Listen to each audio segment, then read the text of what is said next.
नमस्कार, मैं अशोक कुमार पांडे और स्वागत है आपका द क्रेडिबल न्यूज पर। पिछले दिनों से लगातार जिस तरह की खबरें आ रही हैं, ऐसा लग रहा है कि भारत में एक बार फिर से, हालांकि रुका ही कब था, लेकिन बीच बीच में खबरें थोड़ी कम होती हैं, इधर लगातार बढ़ गई हैं, तो ऐसा लगता है कि भारत में फिर से लिंचिंग करो यह आदेश कहीं से दे दिया गया है। कहीं से यह आदेश चल गया है कि लगातार लिंचिंग करते रहो। बंगाल में चुनाव है, पश्चिम बंगाल में चुनाव है, और चुनाव से पहले देश के अंदर सांप्रदायिक माहौल को भड़काने की पूरी पुरजोर कोशिश की जा रही है। आपको याद होगा, बंगाल से वो एक वीडियो आया था, एक अजीब सा आदमी जो ईसाइयों को हड़का रहा था कि हिंदू राष्ट्र है, यहां पर क्रिसमस नहीं बनेगा। हालांकि कलकत्ता में बहुत शानदार तरीके से क्रिसमस मनता है, शायद देश भर में जो क्रिसमस मनता है उसमें कलकत्ता में सबसे खूबसूरत क्रिसमस मनता है, और मना भी। लेकिन कोशिशें लगातार जारी हैं। ठीक बगल में उड़ीसा है, बंगाल से लगा हुआ उड़ीसा है, और उड़ीसा में भारतीय जनता पार्टी की सरकार जब से आई है, ईसाइयों के खिलाफ तो अत्याचार लगातार बढ़ा ही है। ढेर सारे वीडियोस आपने देखे होंगे जिसमें चर्चों पर हमला हुआ है, जहां उनकी सामूहिक प्रार्थना हो रही है वहां पर हमला हुआ है, लोगों के साथ मारपीट हुई है, और जाने क्या क्या हुई है। लेकिन संबलपुर से जो ये घटना सामने आई है, ये सीधे सीधे बंगाल से जुड़ी हुई है। उड़ीसा में संबलपुर में एक आदमी गया हुआ था कामकाज करने के लिए। जुएल शेख उसका नाम था, 30 साल की उम्र थी। वो प्रवासी दिहाड़ी मजदूर था, संबलपुर में रहकर वो मजदूरी करता था। घटना करीब 8:30 बजे रात की है, बुधवार की।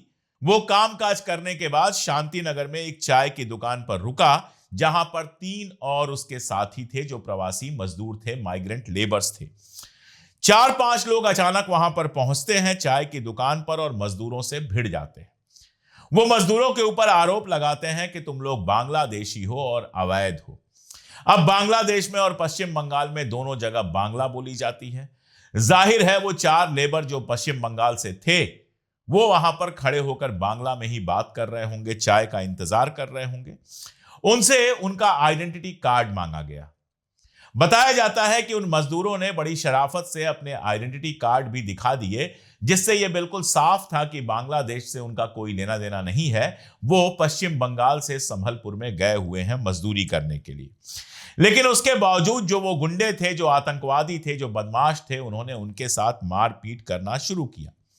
जब मारपीट करना शुरू किया तो उनके समझ में आ गया मजदूरों के कि ये लोग कुछ सोच के आए हैं, कोई प्लानिंग करके आए हैं, और मजदूर वहां से भागे। 3 तो भाग गए, लेकिन एक बेचारा जो जुएल शेख है वो पकड़ में आ गया। उसको इतना मारा गया, इतना पीटा गया कि बेचारा मौके पे ही मर गया, दम तोड़ दिया उसने। आप समझ रहे हैं? 4 मजदूर जो पश्चिम बंगाल से संबलपुर में गए हुए हैं दिहाड़ी मजदूरी करने, शाम को चाय की दुकान पर इकट्ठा होते हैं। 4-5 गुंडों का एक समूह, आतंकवादियों का, मैं तो आतंकवादी ही कहूंगा, आतंकवादियों का एक समूह उनके ऊपर हमला करता है। 3 लोग भागने में कामयाब हो जाते हैं। एक जुएल शेख जो है वो भागने में कामयाब नहीं होता है, और उसको इतना मारा पीटा जाता है कि वो वहीं पर दम तोड़ देता है। पुलिस जैसे हिंदी फिल्मों में सब कुछ बीत जाने के बाद आती है, वैसे ही सारी घटना खत्म हो जाने के बाद, जुएल शेख के मर जाने के बाद, पुलिस वहां पर पहुंचती है, लाश को कब्जे में लेती है, और जो बाकी मजदूर जो भागने में कामयाब हुए थे, जिनकी सिर्फ थोड़ी बहुत मार पिटाई हुई थी, उनको इलाज के लिए हॉस्पिटल भेजती है। और अब तक का इतिहास देखें तो इनके खिलाफ कुछ होगा भी नहीं। जब उत्तर प्रदेश में योगी आदित्यनाथ एक परंपरा शुरू कर चुके हैं जिसमें अखलाक के हत्यारों के ऊपर से केस वापस लेने के लिए सरकार पहुंचती है कोर्ट में, तो बाकी मुख्यमंत्री उससे क्यों नहीं सीखेंगे? इनको कहां से सजा होगी? ना पहचान हो पाएगी और ना ही कोई सजा होगी। एक हिंदुस्तानी को बांग्लादेशी कह के पीट पीट के मार दिया गया।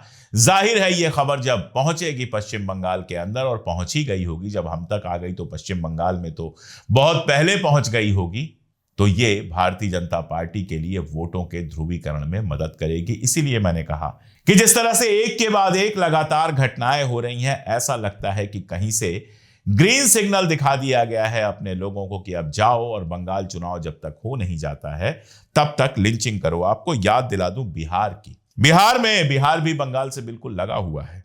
नालंदा के बिहार शरीफ जिले का मामला है, लहरी पुलिस थाने का, आपको मैंने बताया था।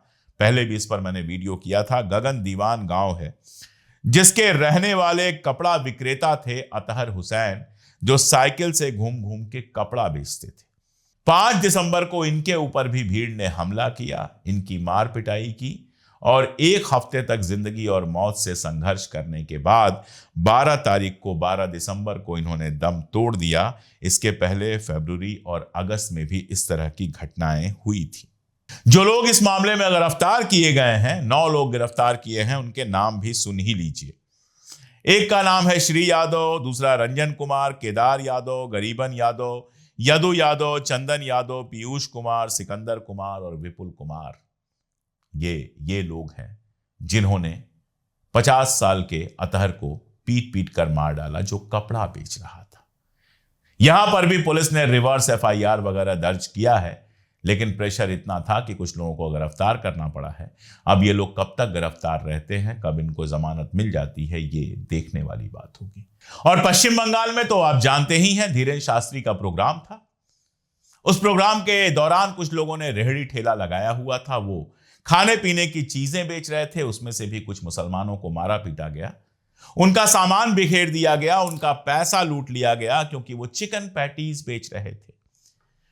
अब पश्चिम बंगाल में जहां स्ट्रीट फूड के नाम पर गली गली में मछली बिकती है, जहां घरों में मछली बनती है, जहां त्योहारों में मछली बनती है, मटन बनता है, जहां की शायद 90% 95% जनता ऐसी होगी जो नॉनवेज खाती होगी। कौन सा बंगाली ऐसा होगा जो फिश नहीं खाता, मछली नहीं खाता, जो प्राण नहीं खाता, जो मटन नहीं खाता?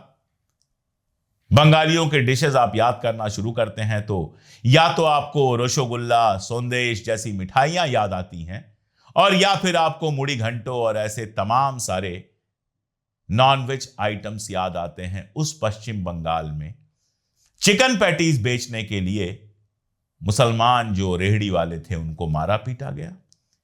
वो गिरफ्तार हुए, गिरफ्तार होने के बाद तुरंत जमानत हो गई, और जमानत होने के बाद दिलीप घोष जो पश्चिम बंगाल के बड़े नेता हैं भारतीय जनता पार्टी के, उन्होंने अपने घर बुलाकर उनका स्वागत किया, उनको माला पहनाई, उनको मिठाई खिलाई।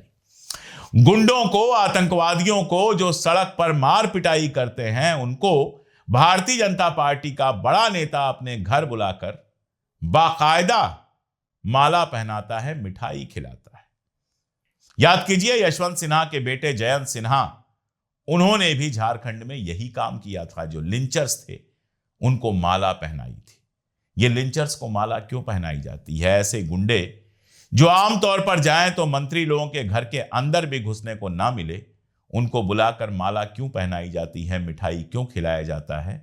इसलिए क्योंकि उनके नाम से वोट मिलता है, इसलिए कि वो ऐसा काम करते हैं जिससे हिंदू मुसलमान ध्रुवीकरण हो पाता है।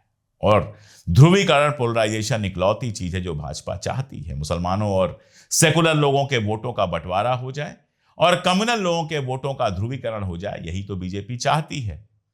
इसीलिए तो वहां पर जो बाबरी मस्जिद बन रही है मुर्शिदाबाद में, उसके जो बनवाने वाले हैं हुमायूं कबीर, जो कभी भाजपा से चुनाव लड़ चुके हैं, फिर टीएमसी में चले गए थे और अब टीएमसी से निकाल दिया गया है, वो बैठकर कहते हैं टीवी चैनल पर, NDTV पर, कि मैं तो मोदी जी का फैन हूं और रामदेव का फैन हूं। जाहिर है कि यह बाबरी मस्जिद बनवाने का पूरा खेल जो है वो भारतीय जनता पार्टी मुसलमानों के वोट काटने के लिए कर रही है, ताकि मुसलमानों के वोट टीएमसी को ना मिले। और ये लिंचिंग का जो सारा खेल है ये इसलिए चल रहा है कि कम्युनल हिंदुओं का वोट जो है वो कंसंट्रेट होकर भारतीय जनता पार्टी की गोद में चला जाए।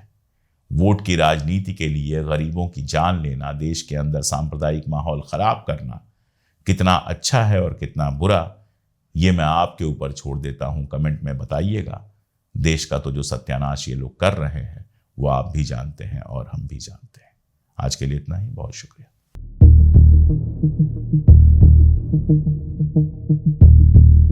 Thank you.